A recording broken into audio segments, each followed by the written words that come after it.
Beneath the walls of a majestic castle, Duke Ilian stands with his army, the master of the northern borders, facing a massive army of the undead, whose numbers have exceeded all expectations, and a terrifying poisonous fog spreads through the air. A man shouts, calling out to the Duke and pointing at something. From among the army of the dead, the undead knight Dorian appears, a knight so powerful that even 10 high-ranking knights cannot guarantee victory against him if they fought to the death. One of the men suggests to the Duke that they retreat and prepare for a siege, insisting that victory is impossible with their current forces. The Duke rejects the idea of retreating, explaining that the northern wall has already fallen, and if the city gate falls as well, the nation will be finished. As the Duke emphasizes the need to hold them back today, no matter the sacrifices, he suddenly stops speaking, astonished. Suddenly, an unknown person rushes at incredible speed towards the enemy army, and the Duke wonders about his identity.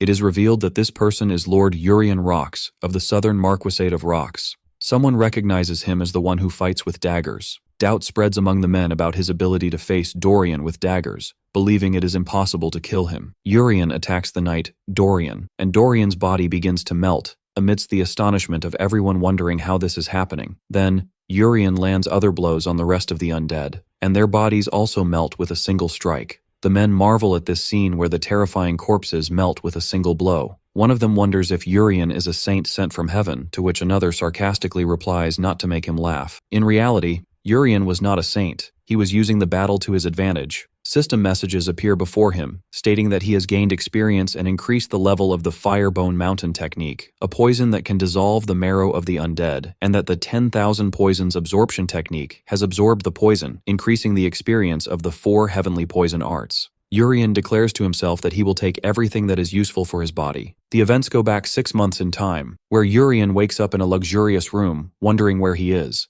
A woman addresses him, saying, "Have you awakened, young master?" Urien looks at her in astonishment, admiring her beauty, but he notices her strange clothes and the sword at her waist. The woman asks about his condition, and as he tries to answer, she tells him she will call the priest immediately and leaves. He tries to stop her to ask something, but she has already left. After the woman left, the young man remained alone, wondering where he was. But when he looked at his body in the mirror, he was greatly shocked. He screamed in surprise at his new appearance, wondering where his original body, that of a mature and attractive man, had gone, and how he had transformed into this chubby, childish form. He couldn't comprehend it, and thought he might be in a dream, thinking that if he went back to sleep, he might wake up from this nightmare. At that moment, a man entered and addressed him as young master, and it appeared he was the priest. Another person followed the man, an elderly man with an imposing and intimidating presence. In addition to the priest, he grabbed the young man's hand. The imposing man angrily scolded the young man, calling him a disgrace to the family's honor and asking if he had finally decided to wake up. The young man wondered to himself about the identity of this frightening man, while the priest tried to calm his master, suggesting they postpone the punishment since the young master had just woken up.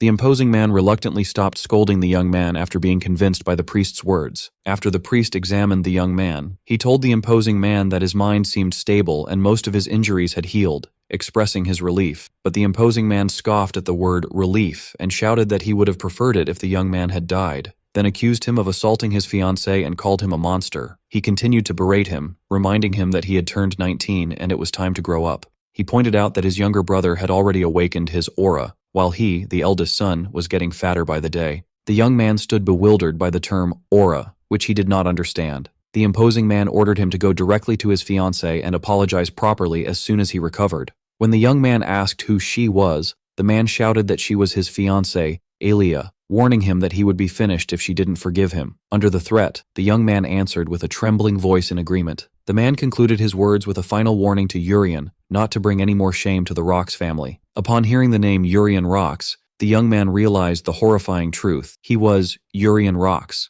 and if he was Urien, then this frightening man was Marquis Wellington Rox. Unconsciously, he spoke the name Wellington directly. The Marquis became enraged that his son dared to call him by his first name to his face and struck him forcefully. Urien's body flew through the air and fell to the ground while those present tried to calm the furious Marquis. As Urien lay on the floor, almost unconscious, he still believed that everything happening couldn't be real, but just a dream. Then suddenly he gasped and woke up. Urien wakes up again, still in shock, wondering why he can't wake up from this annoying dream. A white-haired woman enters and asks if he has awakened. He looks at her in shock and calls her by the name Arin, and she responds, confirming her identity. His confusion grows as he puts his hands on his head in despair. Urian asks Eren if the reason he's in bed is that he pursued Elia and was beaten by her until he lost consciousness. Eren is surprised by his sudden formal tone of speech, but she confirms to him that he was indeed attacked by Lady Elia, and that she hit him so hard he fainted after he tried to assault her. Urian realizes the extent of his trouble, and feels that he's finished. The whole truth suddenly becomes clear to him. He has somehow ended up inside the web novel that he himself wrote. The bigger disaster is that he didn't reincarnate as the protagonist, but became the despicable villain who creates problems for the hero and ultimately dies a miserable death. He panics, refusing to believe what's happening, and screams that this isn't just a webtoon, which confuses Eren, who asks him the meaning of that word. Urian cries as he remembers the details of the character Urian Rocks that he has now become. He recalls that in his novel, Urian was a scumbag by all measures, with no talent or skills and never trained, living only off his family's name as an heir. In the end, he loses his fiancée to the protagonist, and in a fit of rage, he attacks the hero, only to suffer a crushing defeat, and die pathetically in a back alley. Amidst this uncertain world, he wonders how he is supposed to survive, especially since he doesn't know what abilities Urian possesses in this fictional world. But he suddenly remembers that as the story's author, he at least knows the opportunities and items the protagonist hasn't found yet. He decides he needs to prepare quickly. When he tries to get up, he stumbles and feels the weight of his fat-filled body. Eren asks him with concern if he is okay, but he doesn't seem interested, and she advises him to continue resting. Then he suddenly stops, staring into space, realizing he can't see that thing now. As Urian wonders why he can't see that thing, he realizes it might be related to his earlier frowning. Suddenly, a transparent system window appears before him, revealing information about Eren. Urian discovers with astonishment that it's the famous status window from such worlds. The window displays Eren's name, her traits which include Swift Sword Level 2, Clear Mind Level 1, and Aura Adaptation Level 1, in addition to an affection meter that reads 0. Eren notices him staring into space and asks about his condition. Urian gets flustered and tells her he went crazy for a moment but is fine now, then asks her to return to her duties. Eren agrees and leaves. Once he's alone, Urian summons Eren's status window again to examine it. He remembers that in his original story, Eren was always stronger and more talented than ordinary knights, which the Swift Sword trait confirms. But he pauses at the affection meter, wondering what it is, and if this world is like the dating simulation games he used to play. However, he notes with relief that the affection level isn't negative, which is a good thing considering Urian's usual behavior. Urian decides this isn't the main point, and tries to summon his own status window. Indeed, it appears before him, revealing his name, Urian Rocks, his special condition, morbid obesity, and a unique trait, Creator's Eye Level 1, in addition to 4 heavenly poison arts, locked, and a synchronization rate of 99.9%. The 4 heavenly poison arts especially catches his attention, but he notices that the trait is there, yet it remains locked. He remembers it was taken from a wuxia webtoon he loved, which featured an attractive heroine. Those martial arts relied on poisons and hidden weapons. Urian realizes his world is a strange mix of ideas, but he sees this art as a golden opportunity and believes it might be his ticket to survival. The text describes this ability as belonging to a clan from Chinese wuxia novels, a prestigious sect from Sichuan province specializing in poisons and silent assassinations with poisoned hidden weapons. The name of this trait appears in his status window as Tang Clan of Sichuan, locked, making Urian wonder why it exists in a medieval fantasy world, and what would happen if he could unlock this ability. Elsewhere, Eren calls out to the Marquis, who asks Eren if Urian has woken up. Eren answers in the affirmative, confirming he woke up a short while ago. When he asks about his condition, she tells him he doesn't seem normal yet, and that he stumbled when he tried to stand, indicating his body is still in bad shape. The Marquis is surprised by this, especially since Priest Aelio told him Urian's wounds were not deep. As the Marquis leaves, he asks Eren if she noticed anything strange in Urian's behavior. He points out that normally, Urian would have flown into a rage if asked to apologize to Elia, but this time he agreed quietly and strangely. The Marquis believes his son's personality hasn't changed, and his current calmness is just a temporary daze, expecting him to return to his angry nature by tomorrow, vowing revenge on Elia. In contrast, Eren expresses her hope that the young master will recover and gradually improve. The Marquis scoffs at her faith in him, admitting that he himself, his father, has already given up on him. He laughs bitterly, saying he feels sorry for her, and that it would have been better if he had let her live her life as a knight. Eren remains silent, thinking about how difficult things are for her master. But she remembers that the young master today seemed different in a way that was hard to explain. Meanwhile, Urian asks Eren to guide him to the training hall. because he wants to do some exercises. Aaron is surprised by his sudden request to train at this particular time, but Urian insists. As they walk, Urian thinks about his new ability. The Creator's Eye trait allows him to see stats, but he has no idea how to unlock the locked Tang Clan of Sichuan ability. He guesses that his obesity might be the reason and decides to start by exercising as a first step. Urian feels exhausted just walking through the vast palace garden, which is the size of several playing fields. He realizes he is not fit for home workouts, as his obesity always pulls him back to bed. He also notices that whenever he passes a servant, their affinity meter shows extremely negative values, ranging from hatred to intense disgust. It seems everyone around him hates him. He doesn't blame them, admitting to himself how bad the original Urian's personality was. After a tiring walk, they finally arrive at the third training hall, which is less used by the knights. They notice someone else is there. As soon as Urian's eyes fall on him, a status window appears with a shocking message. Affinity, -91. Desire to kill. The window reveals this person is Rika Olian, possessing the Swift Sword Level 1 trait. Rika smiles sarcastically and asks Urian why he has come to the training hall, while Urian recognizes him in shock. As Rika smiles, he comments that it's a great honor that the young master still remembers him. Urian nervously replies that of course he remembers him. Urian quickly turns to Aaron and whispers, asking her if something happened between him and this man. Aaron asks in surprise if he doesn't remember, then reminds him of the incident. Aaron explains that a few years ago, when the Marquis forced him to train, the enraged Urian summoned Rika, who was then a trainee knight, and disfigured his face with a sword while laughing. After that incident, the Marquis gave up on forcing him to train. Urian is shocked, and realizes to himself that the original Urian was truly a hopeless scumbag. Urian decides it's better to go back, and asks Aaron if there's another training hall he can use alone. Aaron tells him there is a fourth hall, but it's far away with poor facilities, mostly just an empty field. Urian sees this place as perfect and asks her to take him there, declaring that if he's going to lose weight, he'll do it properly. Aaron agrees and leads him to the fourth hall. As soon as they arrive, Urian thinks about how the Tang Clan of Sichuan specializes in throwing knives and small weapons. In an attempt to unlock the ability, he grabs a dagger and throws it forcefully, but nothing happens. He feels disappointed because he thought he would be able to unlock the ability. He laughs nervously, claiming he was just throwing for fun, and decides he must build his stamina first. Aaron suggests he run around the hall, but Urian tells her he will train alone and she can train as she wishes.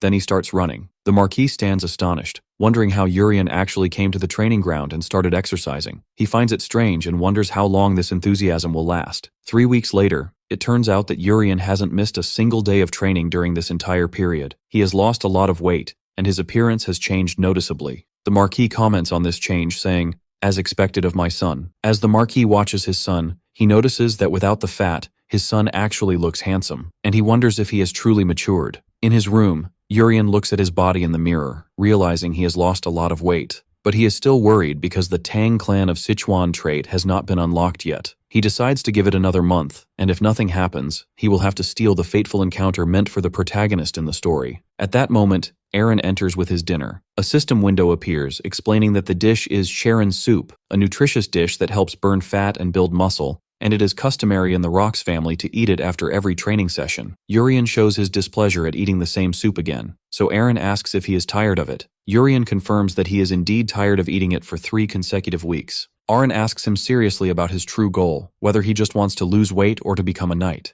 Urian enthusiastically declares that he, of course, wants to become a knight. Aaron then scolds him, reminding him that even the great Marquis himself eats Charon soup after his training, and therefore, as a young master, he should stop complaining and eat it. Urian gives in and starts eating, thinking to himself that this tradition is old-fashioned, but he will endure it because it helps him lose weight. While eating the soup, he notices that its taste is slightly different today. Suddenly, a system message appears, telling him he has ingested poison. Despite his shock, another message follows, stating that he has met the condition to unlock the Tang Clan of Sichuan, and that the trait is now unlocked, leaving him in a state of bewilderment. Elsewhere in the palace, the Marquis was still thinking about his son's change. He admitted that his son had become handsome after losing weight, and wondered again if he had really matured. Someone asks the Marquis for permission to enter the room, carrying some tea for him, and she is revealed to be his second wife, Kana. She asks him what he was looking at so intently. The Marquis replies that he was just thinking about the beauty of the garden. Kana praises his taste and tells him that she has been personally taking great care of the garden, and the Marquis compliments her on her wonderful skills. As the Marquis and his wife Kana converse,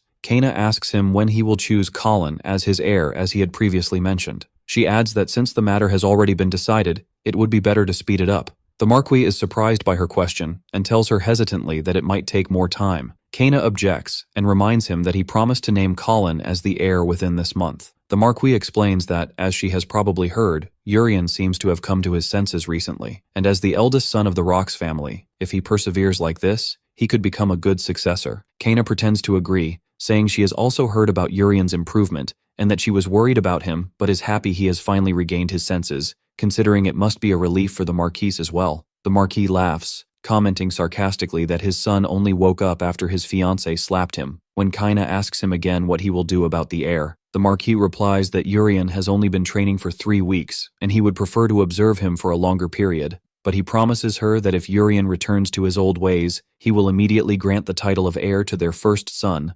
Colin. Kana asks him to join her in the bedroom after he finishes his work, and after she leaves, signs of intense anger appear on her face as she silently vows revenge on Urian. Meanwhile, Urian was still shocked by the unlocking of the Tang clan of Sichuan trait. As the Sichuan Tang family specializes in poisons, he realizes the condition for unlocking it was to ingest poison, which he finds ridiculous. He recalls the information window for the Sharon soup and discovers he can scroll down to see more details. The additional information reveals a database update regarding the Hanyang herb with a paralysis property. This herb is primarily a medicinal plant but contains a very mild poison. It is harmless to adults in small amounts, but if it accumulates in the body, it slowly paralyzes the body until death. Aaron snaps him out of his daze by asking why he stopped eating. Urian comes to his senses and starts eating quickly. As he eats, he thinks about who put the poison in his food. He remembers that in the original story, the second son, Colin, was supposed to be named heir around this time. He deduces that the reason for the delay is because he started training, and therefore the one who poisoned him is likely from that side. Another system window appears, informing him that he has met the condition to unlock weak paralysis poison.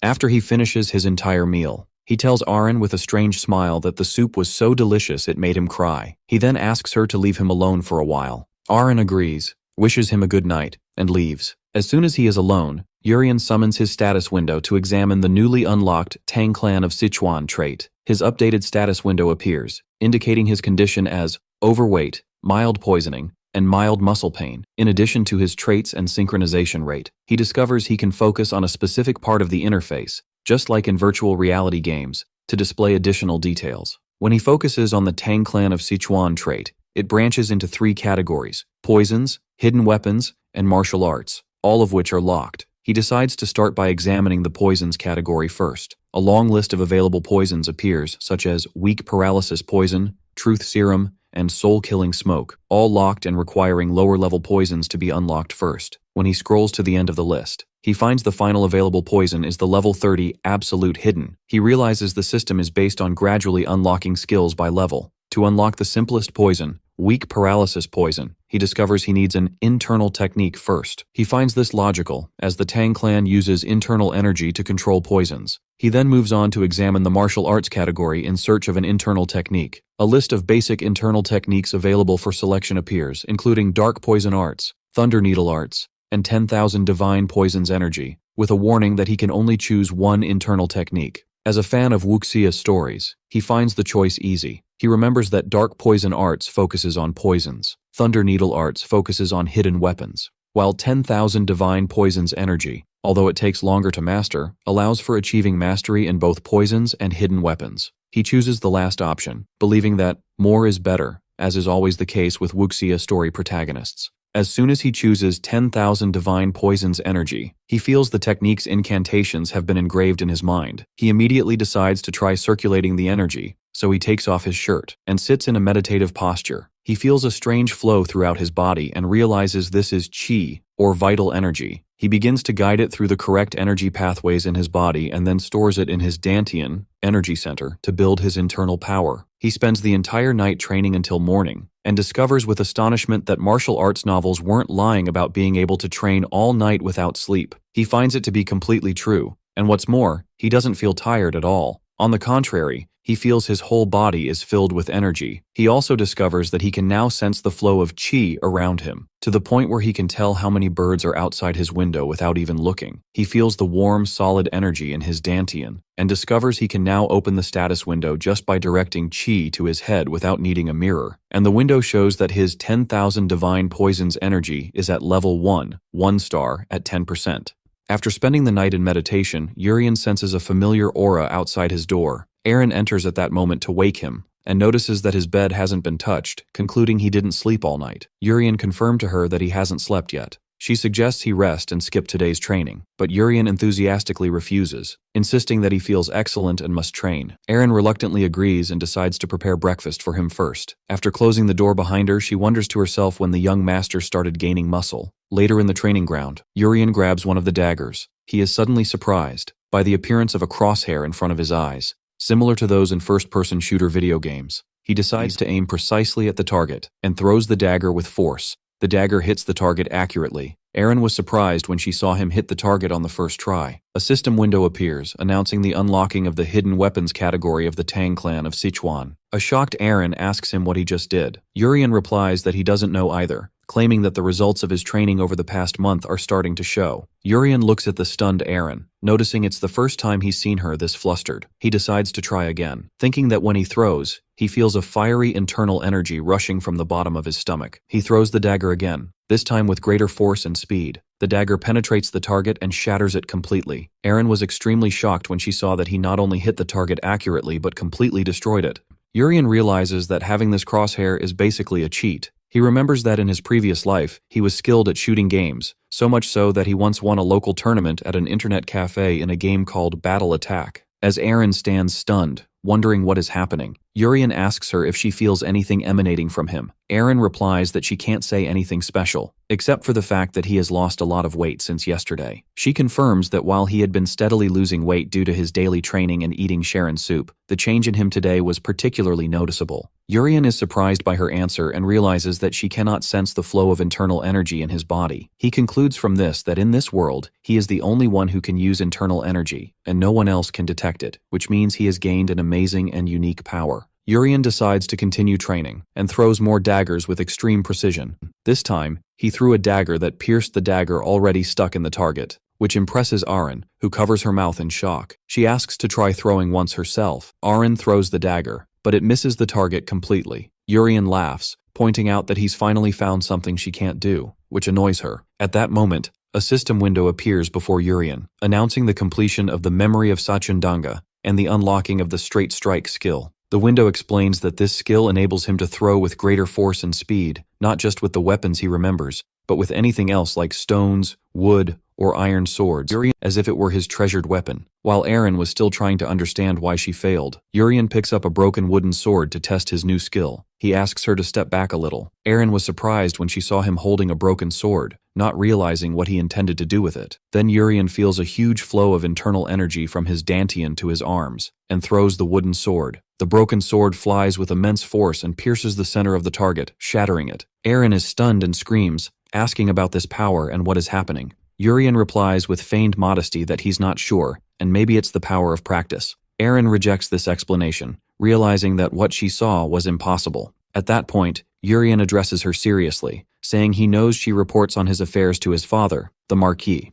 This admission surprises her, so he asks her for a favor, which is to keep this matter a secret for the time being. He explains that he is currently testing several things, and that he will explain everything to her himself later, asking her to wait until then. Aaron agrees to his request. After the training day ends, Urian watches one of the chefs, named Pero, as he leaves. Urian uses the Creator's Eye ability to examine him, and a status window appears, revealing that Pero has the traits Poisonous Touch Level 1 and Agile Movement Level 1, and his affinity level with him is neutral. Urian realizes that the Poisonous Touch trait is what allows Pero to put poison in food and confirms that he is the one who poisoned him. Urian decides it's time for his real test. He focuses his energy, and releases the paralysis poison he recently learned. On Pero from a distance, Pero is immediately poisoned, and falls to the ground, unable to move. Urian celebrates his success and notices a timer appearing above Pero, indicating the paralysis effect will last for an hour. Urian carries the paralyzed Pero and moves him to a secluded alley. As Pero gradually begins to regain consciousness, Urian starts to question him. He asks him if he knows who he is, threatens him, and tells him that if he wants to live, he must answer truthfully. He asks him directly if he was the one who put the poison in his soup, since Pero cannot speak. Urian sets up a simple system for answering. Blink once for yes,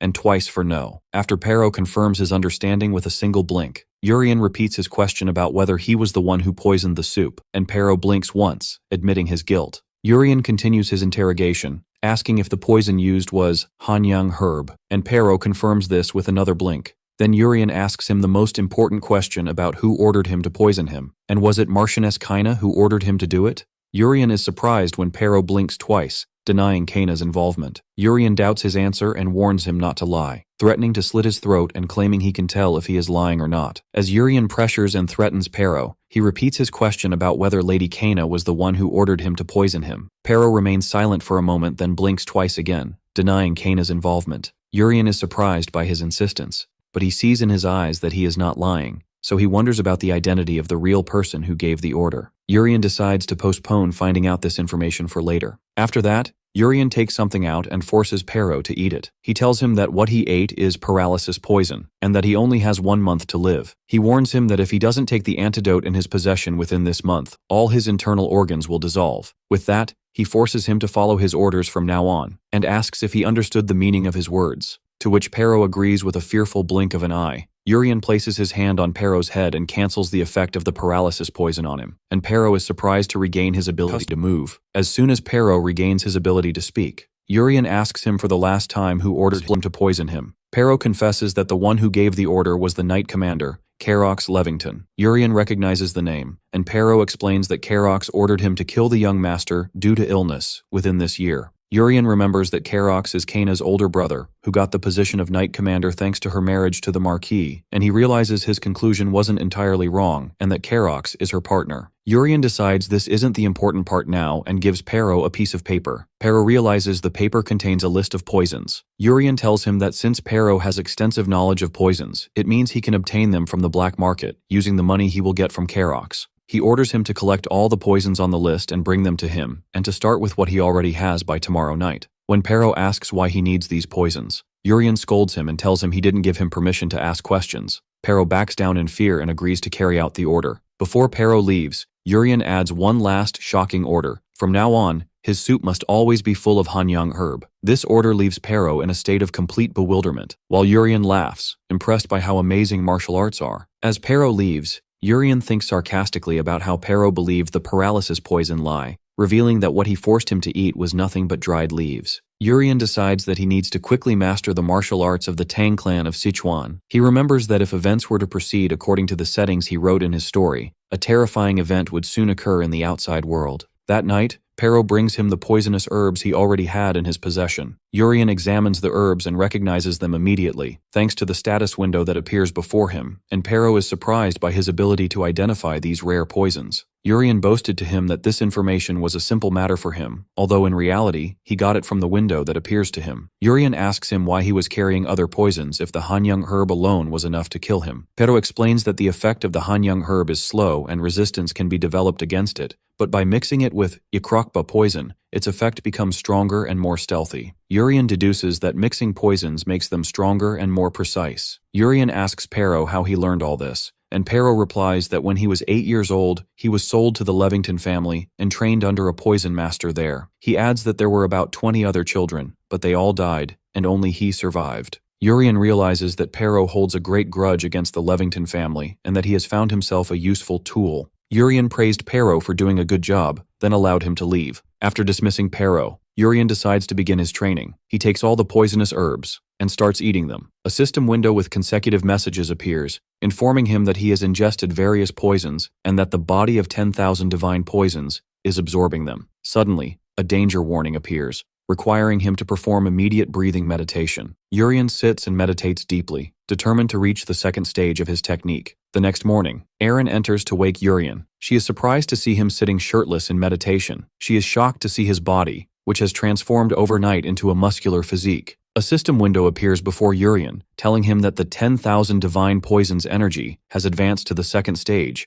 that he has acquired a new martial art, the Little Dragon Step, and that several new poison techniques have been unlocked. As Erin asks him in confusion what has happened, she smells a foul odor coming from his body. Urian realizes that what the novels say is true. When internal energy rises and martial arts advance, the body expels a large amount of waste at once. Urian realized the smell was truly repulsive, so he moved to open the window. Erin begs him not to do anything, and orders Urian to go to the bathroom, and he tells her to go immediately. After cleaning himself, he leaves with Erin and they head to the training ground. On the way, Urian begins to learn a cute new skill, the Little Dragon Step, a special footwork of the Tang clan, perfect for swift movement, assassination, and evasion. Urian feels overjoyed to learn a skill that usually only appears in wuxia novels, and finds that simply imitating the movements gives him a good feeling. She asks him worriedly if he is okay. Aaron notices his strange walk, which resembles that of a drunkard. Urian laughs and assures her that he is fine, but she remains concerned, and asks if he is sure about going to the first training hall today,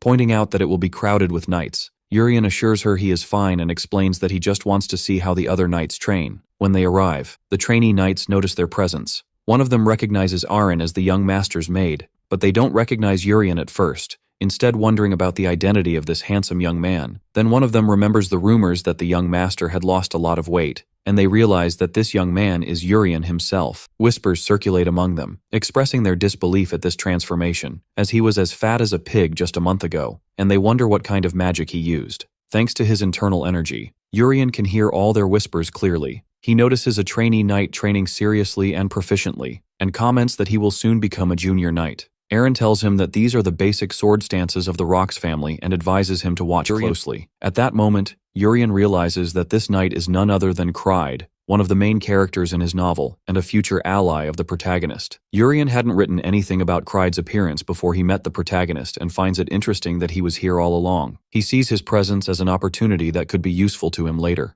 Urian turns back to the knights who were whispering about him, and uses Creator's Eye to see that their affinity levels range from hostile to disgusted and murderous intent. Urian decides that these knights will be his first testing ground. As Urian watches the knights, he decides to start by testing the lingering poison, a poison that spreads throughout all organs once inhaled. Urian chose one of the knights to be the first to test the skill on. He activates the lingering poison. Suddenly, one of the knights falls to his knees in pain, and his colleagues gather around him in concern, leading others to suggest calling a priest. The knight screams from the intense pain, but suddenly the knight stands up, as the pain has completely disappeared, which angers his colleagues who accuse him of wasting their time. After the success of his first experiment, Urian decides to test another poison. This time he chooses soul-killing smoke, a poison that creates illusions causing fear and confusion within a specific range. He activates it while the knights are still arguing. One of the knights was surprised when he saw a monster suddenly appear and pounce on him. The knights begin to scream in terror. Aaron was surprised by the knights' reaction and didn't understand why they were screaming. The knights collapse to the ground in a state of panic, while Aaron stands bewildered,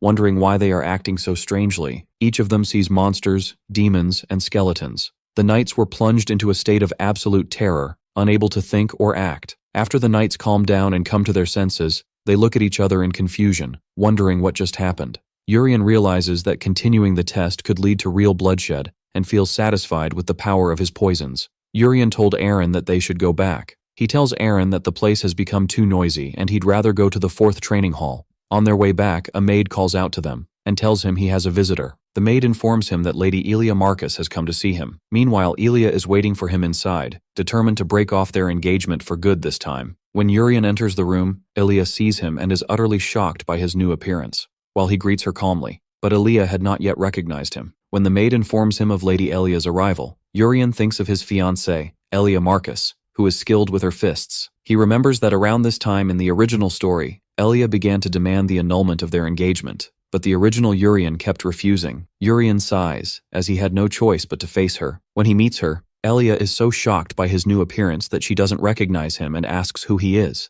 Urian calmly tells her that it's him, which confuses her even more. She tells him she heard a rumor that he lost weight from training but thought it was false. She wonders how he could change so much in less than 2 months. Urian simply replies that he worked hard, and Elia is surprised by his answer. He explains that after being beaten by her, he thought a lot, and decided to change. Elia doubts his intentions, thinking he might be trying to pick a fight as a form of revenge, which Urian vehemently denies. Then, surprisingly, he kneels before her, expressing his gratitude. He tells her that thanks to her, he was able to come to his senses, and he sincerely apologizes for what happened back then. He adds that if she wishes to break off the engagement because of that incident, he will accept her decision. Elia, completely bewildered, asks him who he really is, to which he replies, Urian Rox, the former scoundrel. Urian apologized to her profusely, and Elia was stunned by his change. Urian thinks to himself that although what happened wasn't his fault, but the fault of the original body's owner, There is one reason that makes him ask for forgiveness in this manner. Urian uses Creator's Eye and sees Aaliyah's status window, which reveals her traits kingdom-toppling beauty and sword queen, and her preference level for him is -16, hatred. Urian realizes that Aaliyah is not just an ordinary heroine. The sword queen trait makes her continuously grow stronger, and later in the story, she saves the fallen protagonist and defeats one of the main villains thanks to this trait.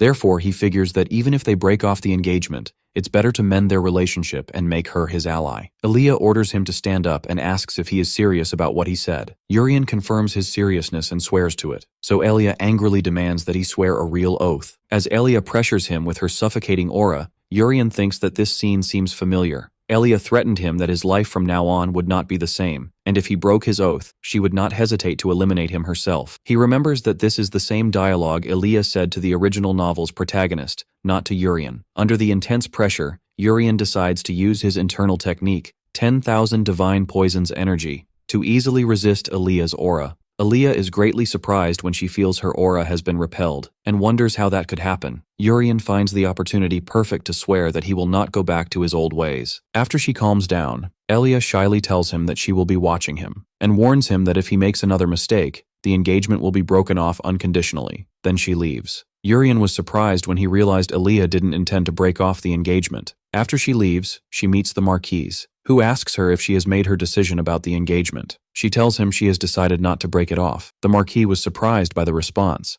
When the Marquis asks her for the reason, Aaliyah admits she doesn't fully understand it herself. She explains that she heard a rumor about his change and wanted to see for herself, wondering if he had returned to the kind and weak personality he had in his childhood. But she found him to be a completely different person, which is why she decided to trust him this time. The Marquis asked if she was sure of what she was saying, and she replied in the affirmative. She adds that if he goes back to being a scoundrel again, she will beat him to death with her own hands. The Marquis laughs happily, admiring her strong personality, and asks her to take good care of Urian. Aaliyah refuses the Marquis's offer to stay for a few days, explaining that she told her father she was coming to break off the engagement, so the situation would be awkward. The Marquis asks her to see Urian before she leaves, but she refuses again, saying he is training and she doesn't want to disturb him. Later, the Marquis summons Urian. He initially jokes with him, pretending not to know him. Urian grew anxious, fearing his father had discovered the truth. Then he laughs and tells him he is proud of the great effort he has put in. The Marquis asks him if he knows why he was summoned, and Urian replies that he believes it's time to begin his training as a knight. The Marquis is surprised by his son's intelligence, and tells him it's time to learn the swordsmanship arts of the Rox family. But Urian tells him he has something else he'd like to discuss. The Marquis is shocked when Urian tells him he wants to learn throwing arts instead of swordsmanship. Urian firmly confirmed his decision. The Marquis strongly refuses, describing throwing arts as a cheap trick used by thieves. He adds that a primitive skill like dagger throwing couldn't even penetrate a knight's armor, let alone the scales of a low-level monster like a burak. At that point, Urian proposes a bet, whether or not he can hunt a burak using a dagger. The Marquis calls his son's stubbornness useless, asserting that a warrior's blade needs an aura to destroy a burak's scales, and that even if he trained in throwing arts for 100 years, he would never be able to penetrate them. Urian insists on the bet, pointing out that the Marquis would surely win in that case, so he should accept the bet. The Marquis finally agrees, seeing it as an opportunity to break his son's stubbornness.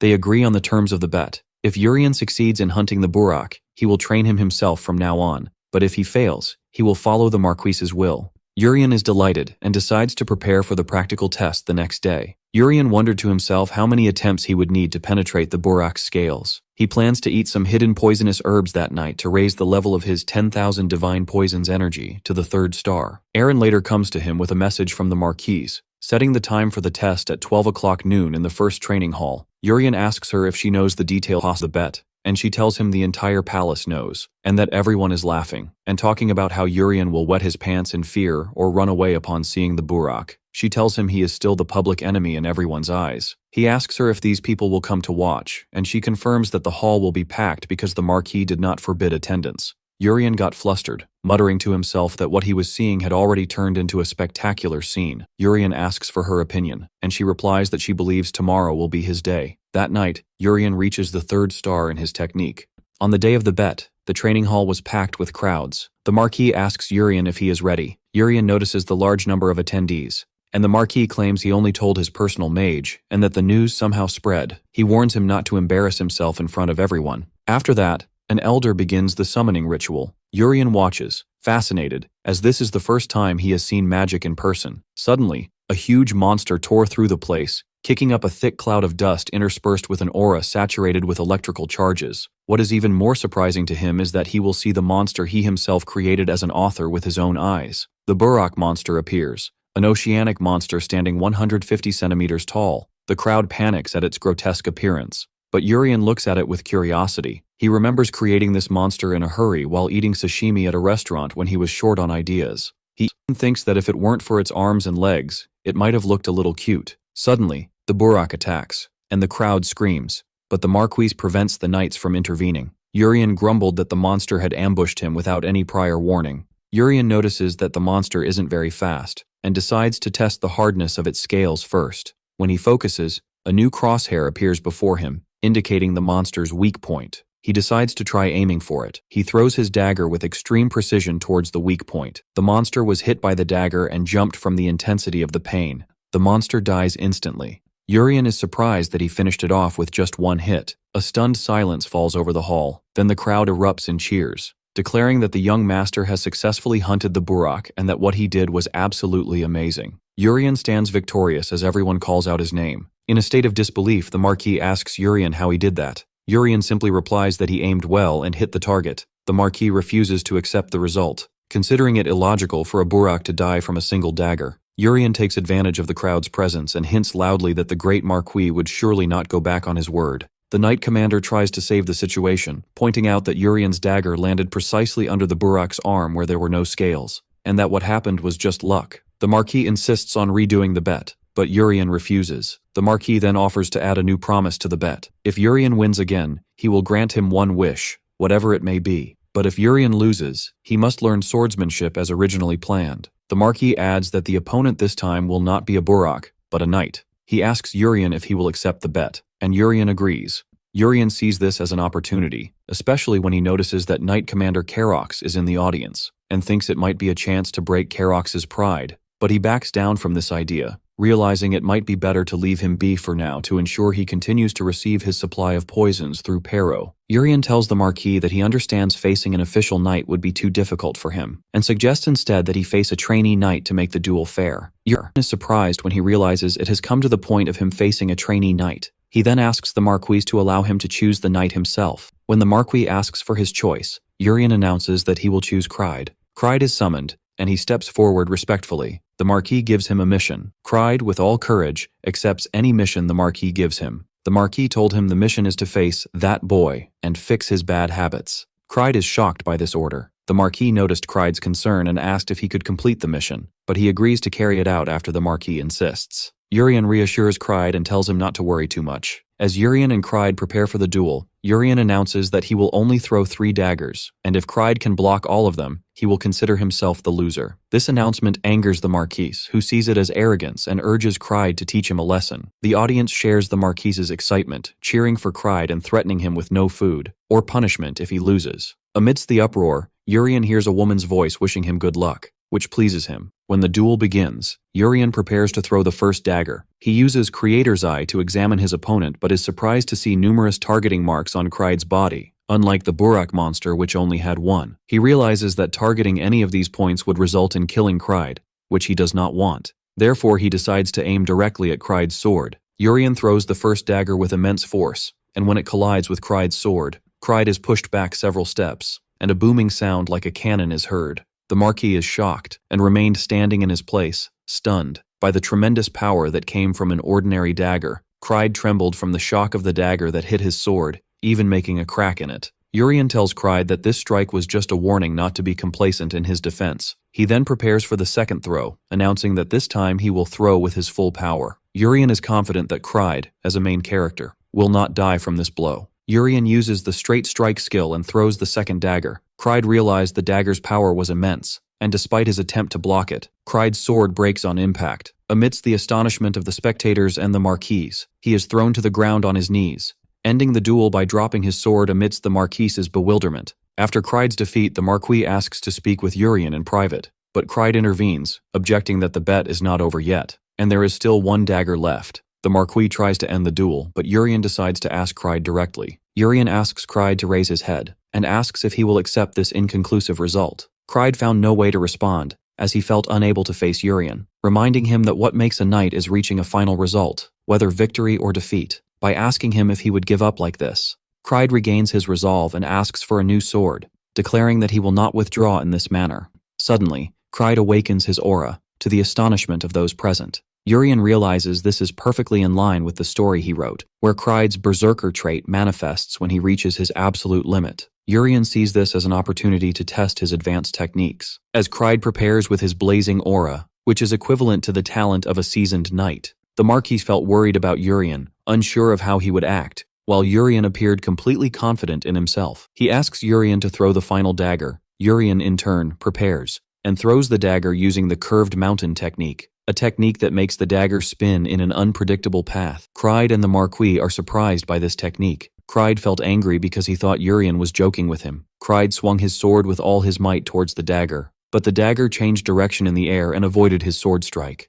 Cried was surprised that the dagger had embedded itself in his shoulder, causing him intense pain, for which he kept screaming. The audience is confused, believing the throw was slow and that Cried is overreacting. Urien thinks that the pain Cried is feeling must be immense because he used a larger amount of internal energy in this throw. Before the duel can continue, the Marquis intervenes, telling Urien that he has won the bet, and that their talk will happen later. After the duel, Urien approaches Cried, who is still in pain, and places his hand on him, using the internal energy absorption technique to relieve his pain. The pain suddenly disappears, and Cried thanks Urien warmly, and apologizes to him. Cried admits that when he first saw the dagger flying slowly, he thought Urien was mocking him, but he now realizes it was a masterfully divine technique. Cried concludes that it's impossible to learn such a technique in a short time, and therefore Urien had been hiding his skills all this time. Cried continues to develop his theory, wondering if there is a secret organization targeting the Marquis's family, and that Urien had been hiding his power until now as part of a great sacrifice to protect the family. Urien is amazed by Cried's wild imagination and realizes his personality leans towards loving conspiracy theories.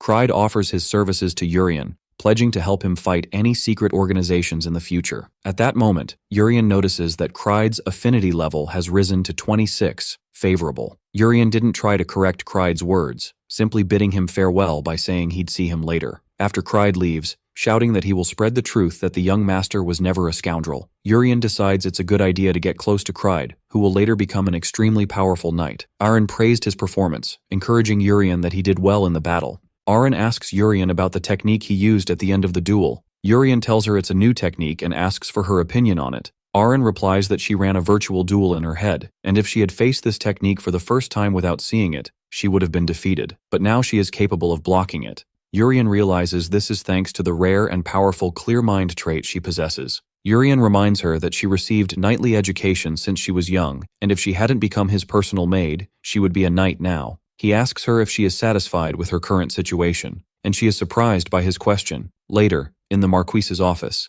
the Marquis summons Urien to his office. He initially scolds him for calling him "my lord" instead of "father" when they are alone. Urien was surprised by the Marquis's attempt to approach him cordially, but he addressed him in a very normal way as he wanted. Then he seriously asks him about the technique he used in the duel, noting that he searched through books and couldn't find any throwing technique with such a masterful movement. He adds that it's impossible to learn such a skill on his own in just 1 month, no matter how much of a genius he is. When the Marquis demands to know the truth behind Urien's technique, Urien tells him that he cannot tell the whole truth, but he had prepared a story because he anticipated this situation. He tells him that he found a book. Urien explains that he was searching the family's upper library for effective training methods when he stumbled upon a book lying on the floor. This caused another book to fall from the top shelf, and this book was untitled but had strange engravings on it. Without thinking, he opened it, and a light emanated from it, and something was absorbed into his head. After that, the book disappeared. The Marquis concludes with astonishment that this book was a grimoire. Urien thinks to himself that of course he knows what a grimoire is, as he was the one who created this setting in the story, where distinguished mages engrave their techniques into books to pass them down. The Marquis is convinced by the story, commenting that the attic library contains so many books collected by his ancestors that he himself doesn't know everything in it, and that Urien finding this book was a great stroke of luck.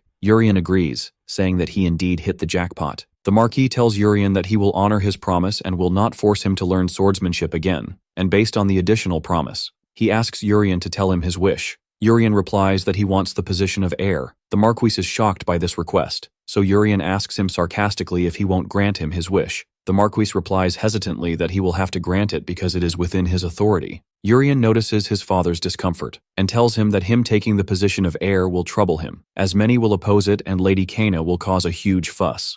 Therefore, he declares that he will give up this wish this time. The Marquis feels relieved and thanks him warmly. Urian thinks about the truth, which is that he doesn't care about the position of heir at all, because that would mean spending his days tied down, learning to manage the Marquisate's affairs, a life without freedom. Urian thinks that instead of becoming the heir, he would rather use his time to master the arts of the Tang clan of Sichuan and travel the world in search of opportunities. The Marquis asks him to tell him another wish. Urian tells his father that he plans to create his own knightly order and wishes to appoint Arin and Cried as his knights. The Marquis sees this request as easier than the position of heir and agrees, admitting that Arin's talent is too great for her to remain just a personal maid. Urian thanks his father. When the Marquis asks who will become Urian's new personal servant, as there are currently no available servants, Urian suggests a person named Pero who works in the kitchen. He asks his father to make it seem as if the Marquis chose Pero by chance, not at his own request. His father grew worried and asked him if something had happened, to which Urian replied that he would explain it to him later. The Marquis agrees to his request without asking further questions, showing his growing trust in Urian, which is confirmed by the status window showing the Marquis's affinity level has reached 74, trust. Later, Urian gathers Arin and Cried and announces that they have become members of his personal knightly order, and asks them to train hard as usual. He then introduces them to his new personal servant, Pero. Arin still feels suspicious of Pero. This was because she had previously asked Urian if she could ask him a question. Arin asks Urian why he specifically chose Pero to replace her, and Urian calmly reveals the truth to her, explaining that Pero is a spy. Arin was shocked by his response as she did not expect it. Urian continued that Pero was sent by the Knight Commander Karox and Lady Cana to assassinate him. Arin is shocked and wonders why he is keeping him so close, to which Urian replies with a smile that now he only listens to his own orders. After that, Cried asks to ask a question. Urian doesn't object to questions. Cried points out that although the order consists of only 2 members, there should at least be a vice captain. He explains that this position, according to tradition, should go to the most skilled person, but he sees Arin as looking young and weak, and not strong at all. Urian agrees with Cried's logic, which prompts Cried to request a challenge for the position. After Arin defeats Cried in a duel, Arin advises him that his attack patterns are too simple and can be easily read. Cried admits his defeat. Urian announces that the captain of the knightly order has now been decided, and it is Arin,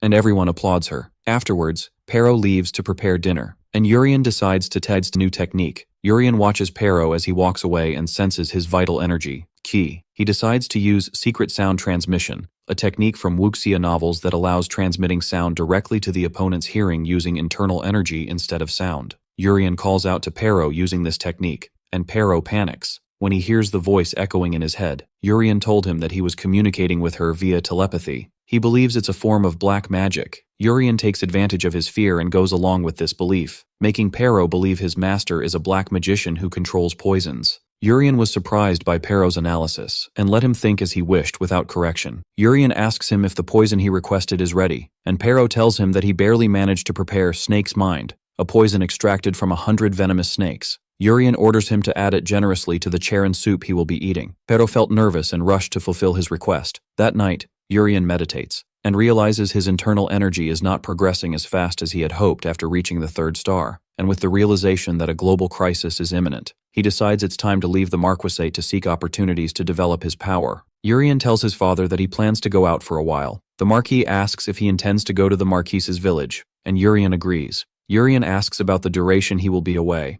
Hiding his intention to travel far away, he tells him he plans to be away for a week. The Marquis agrees to his request, considering he deserves a break after his hard training, then asks him how to handle the guards. Urian was waiting for this question and replies that he doesn't need a special guard, which surprises the Marquis. The Marquis strongly rejects the idea of Urian traveling without a guard, reminding him that he is the heir of the Rox family. Urian explains that he won't need an escort because he is only going to the neighboring village. The Marquis explains that the world is a terrifying place, warning him of the danger of being poisoned. Urian thinks that poison doesn't affect him, but he realizes that convincing his father will be difficult, so he reluctantly agrees to take a guard. Urian tells him that he will leave in 2 days, and the Marquis agrees to prepare the guard for him. In his room, Urian decides to sneak out the next day instead of waiting for the guard. He summons Pero and tells him he is going on a trip and needs money. Urian reminds him of the money Karox gave him to feed the snakes. Urian asks him if he will refuse his request. Pero agrees to lend him the money immediately. Urian also asks him about that thing, pointing out that he saw the partial space bag that Pero owns when he took out the poisonous herbs. It is a magical bag that can store a large amount of luggage. Pero agrees to lend him the bag as well. After Urian gets what he wants, he gives Pero a fake antidote sufficient for a month, which is actually just dried leaves. Urian tells Pero that he appreciates his efforts so far, and that he will rely on him from this moment on. He promises him that he will give him a full cure soon. At dawn the next day, Urian leaves a note and sneaks out of the palace. As he walks through the empty garden, he did not encounter anyone in the garden as expected. Then an old gardener greets him. Urian returned his greeting. Urian feels a strong aura emanating from the gardener, but he decides to ignore it for now. Urian leaves the Marquisate's territory for the first time in his life and heads towards the magic tower in the neighboring village. Upon arrival, he tells the receptionist that he wishes to use teleportation, warp. The employee asked him if he had used it before, and he answered no. When the magic tower employee asks him for his destination, Urian tells him he wants to go to Oz Castle. The employee notes that the destination is far and informs him that the cost is 50 gold pieces. Urian pays the amount, which he considers exorbitant, and registers a fake name, Polion, the name he used in online games. The employee leads him to the teleportation room and tells him he will arrive when he hears a knocking sound. Urian enters the room, and after a few moments, he hears a voice telling him he has arrived. He exits to find himself in another magic tower, where an employee at Oz Castle welcomes him. Urian is surprised that he felt nothing during the teleportation, and the employee proudly tells him that this comfortable sensation during teleportation is the pride of their magic tower. Urian was surprised that it was this easy. Urian wondered to himself why he felt a twisting sensation instead of the usual comfort. Then the employee addressed him, welcoming him and wishing him a pleasant journey. Urian goes out to explore Oz Castle, and notices that it is located in the western region, unlike the Marquis, and that the architecture is different, and the city is crowded with people. He begins to search for the unicorn workshop in the blacksmith's alley. After a long search until dark, he is unable to find it. He decides to check the last remaining alley. There, he finds a blacksmith working. The blacksmith asked G if he was a customer. Urian told him he wanted to inquire about one of the blacksmiths here, and asks him if he knows a workshop called the Unicorn Workshop. The blacksmith replies that as far as he knows, there is no workshop with that name nearby. Urian is disappointed, but the blacksmith then adds that this is the name he was planning to use for his shop soon. Urian realizes he has found the right person. He uses Creator's Eye to examine the blacksmith, and a status window appears, revealing his name is Geranox, and he possesses the traits War Gear Crafting and Fire Affinity, in addition to other skills. Urian asks Geranox if he can take a look at the weapons he sells, and the blacksmith agrees and welcomes him inside. When Urian enters the blacksmith's workshop, he asks Geranox about his business. Geranox admits that business is not good. His shop is located in a secluded corner and his skills are not the best. He adds that customers who come take a look and then leave, and he doesn't know how much longer he can go on like this. Urian takes a look at the displayed weapons and realizes they are not ordinary at all. Using Creator's Eye, he sees information about the swords. The 3 Wind Spirit swords are blessed by the Wind Spirit Sylph and increase attack speed, movement, and agility. There is also the Great Flame Spirit Sword, blessed by the Fire Spirit Salamander, which increases strength, stamina, and durability. Urian asks Geranox if he made them. Geranox confirms it, but describes them as failures. He explains that the swords became strangely heavy after being made, to the point that even strong people can barely lift them, which is why no one buys them. Urian thinks to himself that this is not a failure, but that the swords have not yet found a worthy person who can bring out their true power. Urian decides to buy the swords, believing they would be perfect for Aaron and Cried, but he realizes these are not the treasures he is truly looking for. He asks Geranox if he has any severely rusted weapons. Geranox is surprised by the request, but shows him a pile of scrap he was planning to sell as firewood. Urian examines the weapons, thinking that things are going exactly as he planned in his story, and finds what he's looking for. Geranox tells him he did not make this weapon, but found it in the storage and was planning to get rid of it. Urian decides to take this weapon as well. Geranox offers him everything for just 2 gold pieces. Urian thinks this is a bargain, as the real value of this weapon exceeds 200 gold pieces. Urian changes his plan. Urian realizes that what truly interests him is not the weapons, but the blacksmith himself. He offers Geranox, who is suffering from financial difficulties, to close his workshop and work for him as his private blacksmith. Geranox is surprised by the sudden offer. The blacksmith told Urian that he had not been ignoring the possibility of closing, but he did not expect this to happen. To convince him, Urian introduces himself formally. "I am Urian Rox of the Rox family, the invincible spear, protector of the South." Geranox is shocked when he realizes he is speaking to a member of the Marquis Rox's family. After Urian reveals his identity, Geranox kneels before him, asking for forgiveness because he never imagined someone of his stature would visit his humble workshop. Urian is surprised by his reaction and asks him to rise, but Geranox insists on staying that way and asking what he wants, so Urian reluctantly agrees. Geranox asks why someone like Urian would want to hire a poor blacksmith like him, and Urian replies that it is because of his special talent. Geranox denies having any talent, saying he gets scolded by his master every day. Urian realized his training wasn't just strict, it was the epitome of strictness. Urian explains that he visited many blacksmith workshops today, but Geranox's weapons stood out from the rest, because of the clear sincerity in their making. He praises the precision of his work, especially in wrapping the sword hilts, which is important to prevent the weapon from slipping. Urian tells him that he believes he will awaken a special talent one day. Urian wondered to himself, "I just made that up on the spot. Will it work?" Geranox is moved by his words and agrees to follow him, but he notes that Urian is completely different from the rumors he heard about him being a delinquent. Urian decides to show him something interesting. He takes the rusty dagger he bought and utters the word, "Awaken." The dagger transforms into a glowing legendary weapon called Agnes, the vestige of many forms. Geranox is surprised, while Urian thinks that this weapon, the legendary Ego Sword, was supposed to be obtained by the original protagonist of the novel. A system window appears asking Urian if he wants to proceed and make a spiritual contract with Agnes, and he agrees. After a flash of light, Urian hears an angry voice in his head wondering who he is and how he dares to make a contract with it. Urian is surprised that the voice is not that of a cute girl as he wrote in his story, but a rude one. Agnes scolds him, telling him he doesn't have an ounce of talent, and Urian realizes she is angry because she cannot sense any mana from him. Agnes wondered why someone like him would ever be able to make a contract with her. Agnes asks him how he knew of her location and the incantation needed to release her. Urian replies that he heard it from the Great Prophet, an additional setting he had put in the story to ensure consistency. Agnes continues to insult him, wondering why the Great Prophet would waste his time on a useless person like him. Urian asks if she knows what he can do, then answers himself with confidence that of course he knows, as he is the one who wrote her settings. He explains that Agnes can split into two separate weapons, and each can transform into any weapon its wielder imagines. In the original story, the protagonist used it as a sword and a shield. Urian tells Agnes that he knows if her sub-body is lost, it always returns to her main body.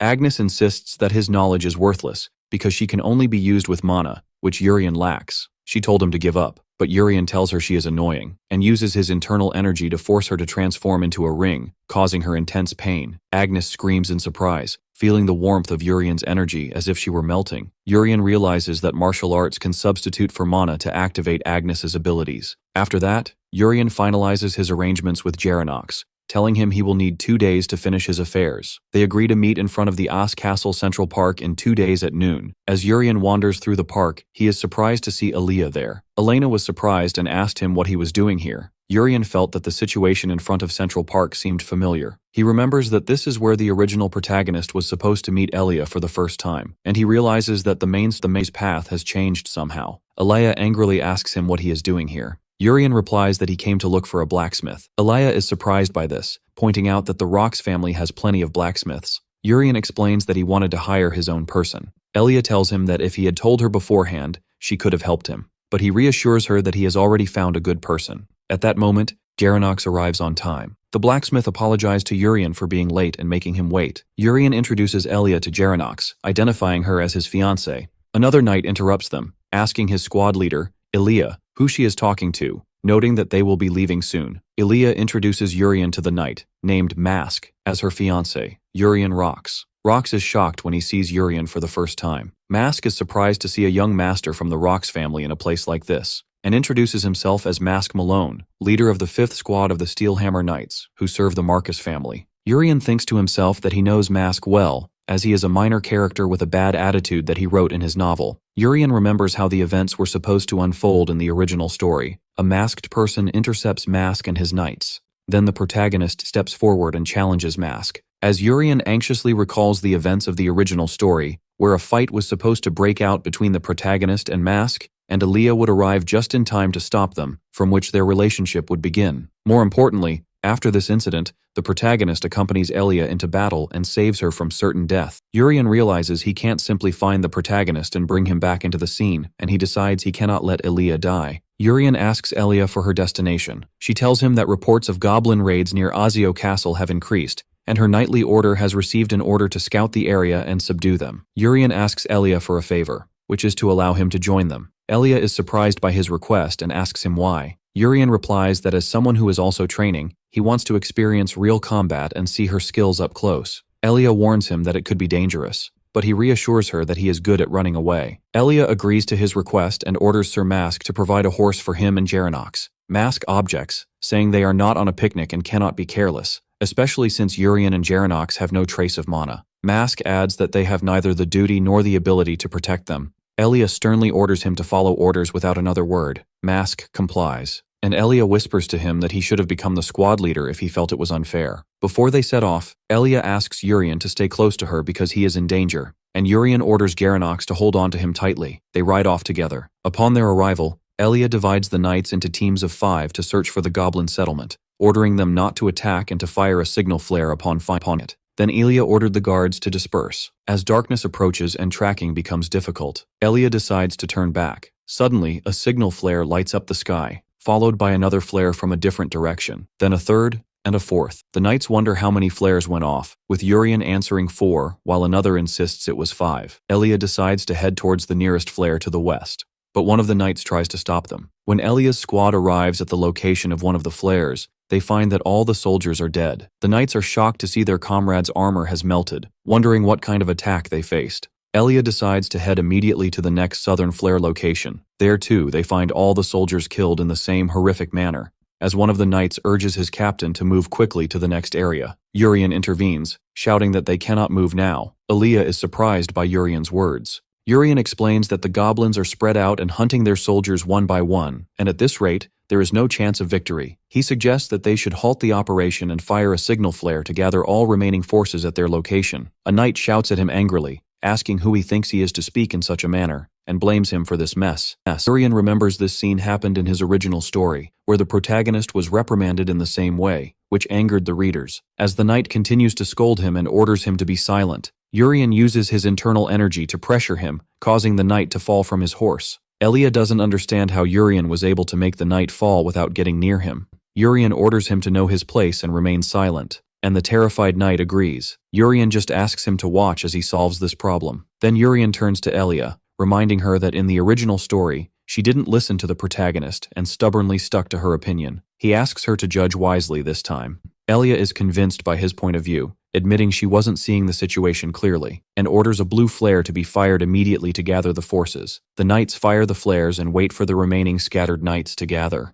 Gerenox admires Urian's ability to make everyone move as he wishes, and asks him if he is sure that a larger number of soldiers will gather again. But Urian tells him that most of the soldiers probably won't be able to reach them. Gerenox gets nervous when he understands what he means by his words. Urian explains that an enemy named Karuda has already finished them off. The real fight begins. One of the soldiers runs to Elia in a state of terror. The terrified soldier screams that they must flee immediately, and Elia asks him in astonishment what is happening. At that moment, a massive army of goblins appears, and another knight shouts that their numbers are overwhelming. Elia stands speechless as she sees this crushing number of enemies. She feels guilty and apologizes to Urian, believing he will die because of her. But Urian reassures her that it's okay, and steps forward confidently, assuring her that she will not die here. Elia asks him with bewilderment what he is doing. Urian faces the goblin horde and calls out to Agnes, announcing that he will test what they have practiced over the past 2 days. He orders her to generate black iron bullets by proxy. Urian thinks that he hasn't had a chance to try this technique, which he obtained after reaching the 3rd level of the Body of 10,000 Poisons. Before, a system window appears before him, explaining that the black iron blast technique fires hidden weapons filled with internal power by detonating the black iron bullets. Urian shouts, ordering the goblins to receive his attack, and throws the bullet, which hits its target.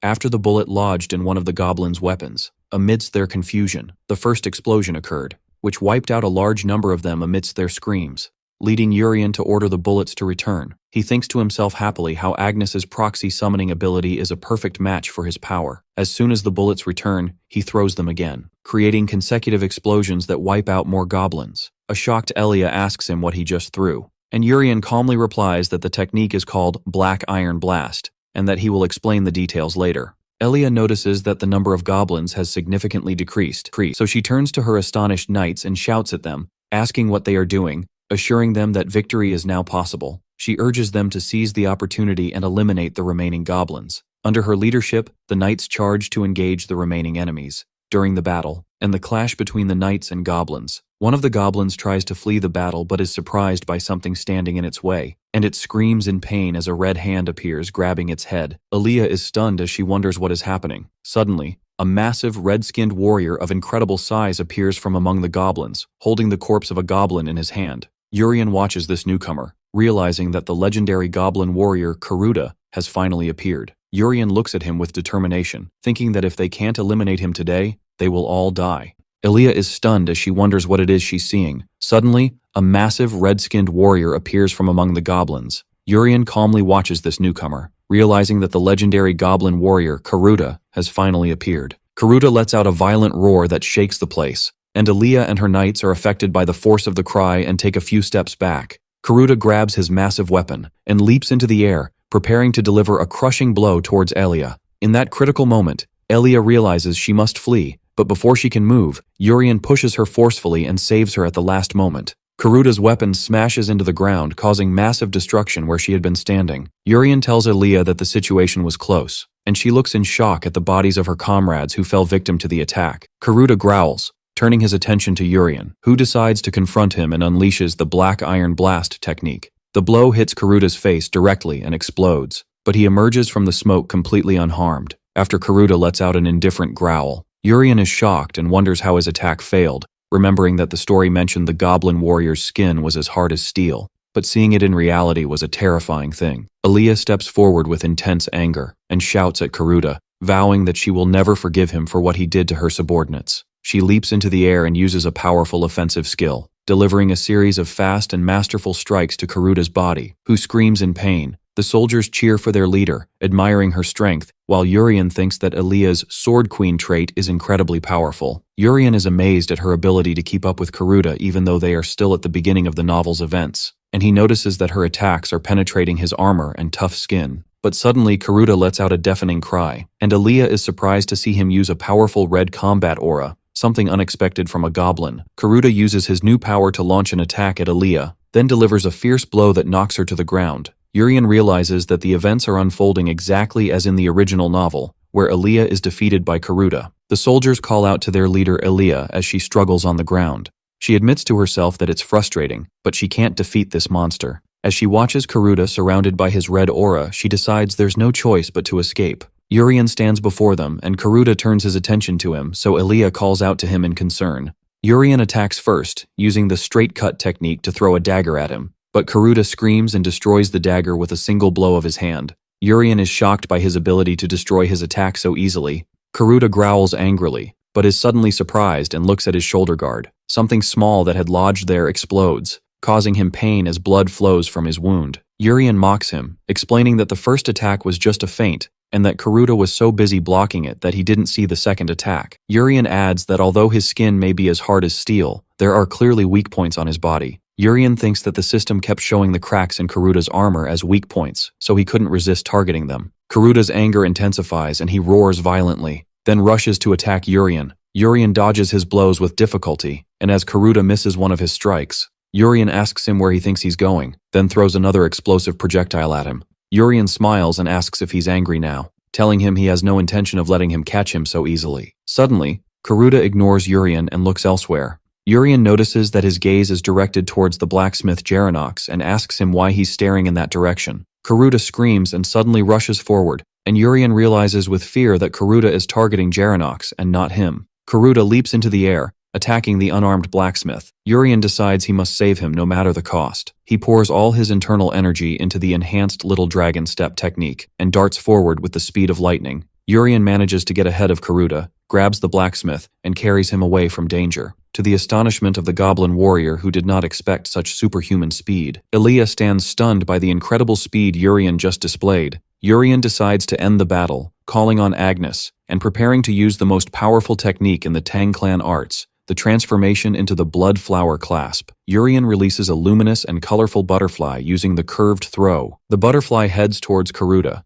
and Elia marvels at the beauty of the scene. But the butterfly begins to approach Karuta's body, who screams and tries to push it away from himself. The butterfly touches his chest and glows intensely, then explodes, creating a large hole in his body. Urien himself is surprised by the power of the attack, admitting that he did not expect this result even though he used a large amount of his internal energy. Karuta staggers back, looking at the hole in his chest, then falls to the ground, defeated. One of the knights exclaims that they have won, but Elia tells him the battle is not over yet. She points out that there are a few remaining goblins, and orders them to be eliminated. After the battle is completely over, Garanox thanks Urien profusely for saving him. Later, Urien asks Elia how she is, and she replies that she owes him her life and cannot complain. Urien tells her that helping each other is normal. He then explains to her that he did not learn swordsmanship, but an art called memorization. Elia asks him with surprise if it's like using daggers, and Urien assures her that everything he did, from the explosive orb to the butterflies, is part of this art.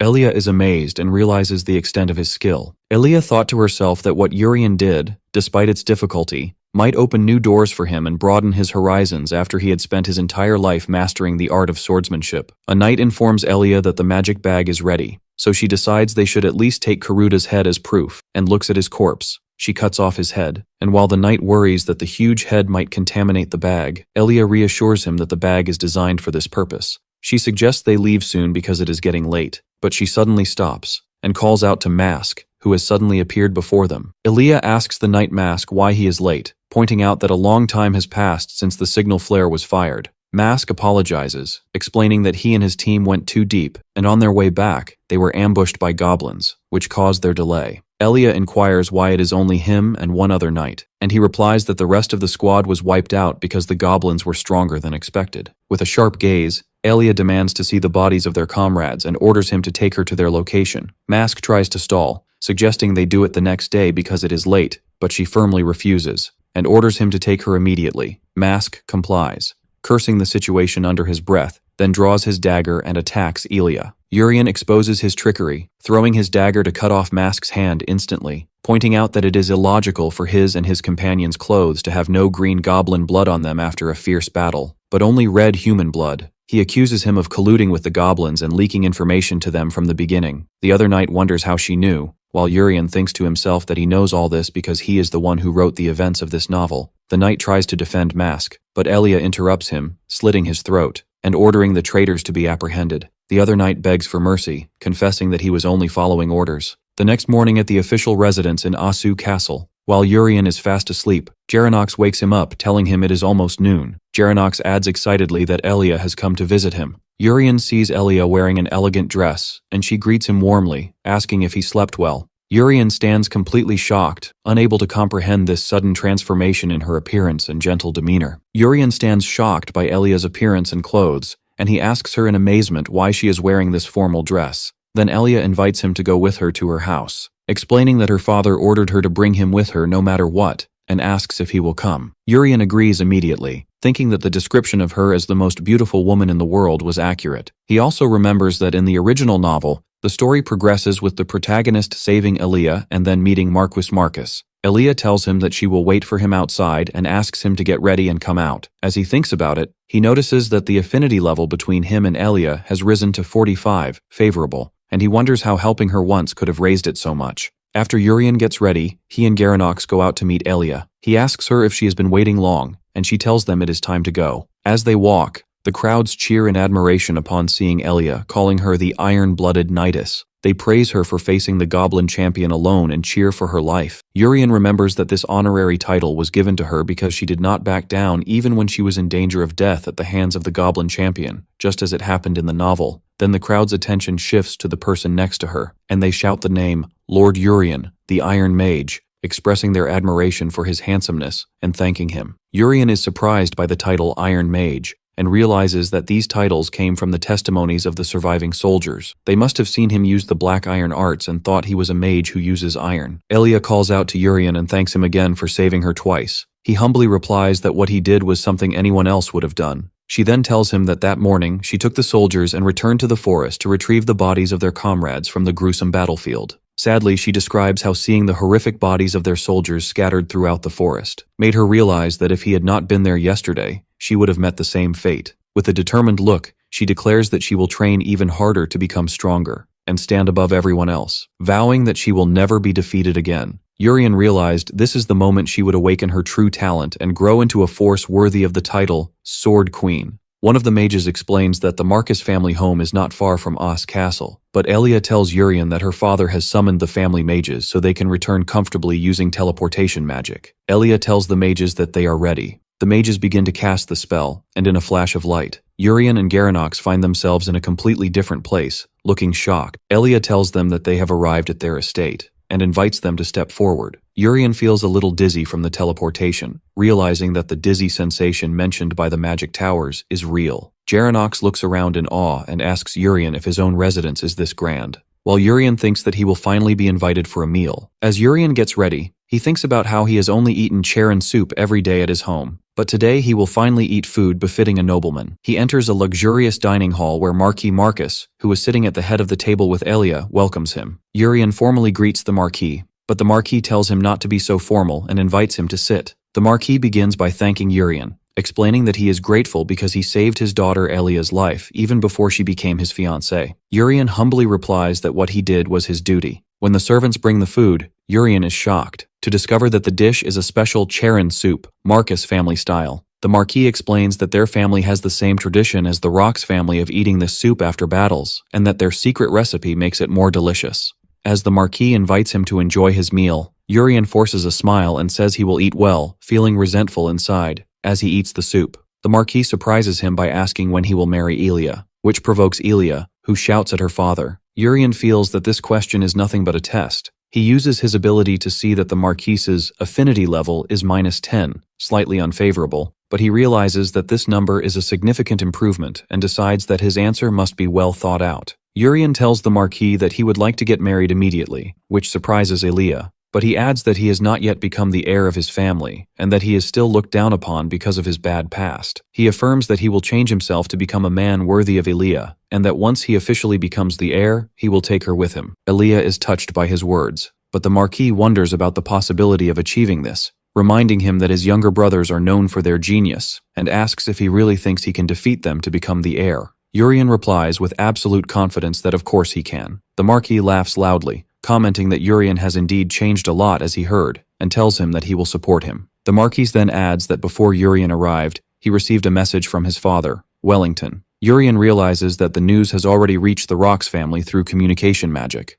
Urian asks what his father said, and the Marquis tells him that his father asked him to call him later using communication magic, and that he will guide him to the communications room after dinner. Urian thanks him, but his face shows signs of concern. While eating, Urian notices that Elia is frowning, but he feels satisfied because he believes he has succeeded in making a good impression on her father, Marquis. After dinner, in the communications room, a mage begins to cast a communication magic spell to open a connection with the Rox family. A crystal ball lights up and an image of Wellington, Urian's father, appears. Urian is amazed by the scene, which in his view resembles a projector and a video call. Wellington calls out to his son, and Urian replies with a tense greeting. Wellington initially shouts at him, then asks with concern if he was injured, which Urian denies. After that, his father seriously asks him if it is true that he saved Elia and killed the goblin champion. Urian humbly replies that what happened was just a stroke of luck. His father doubts the story of luck and tells him he will listen to the details when he returns home, then asks him when he will return. Urian tells him that he will be back in about 2 days. Wellington agrees, but then orders him that when he returns, he must bring his younger brothers with him. Urian is shocked by this unexpected request,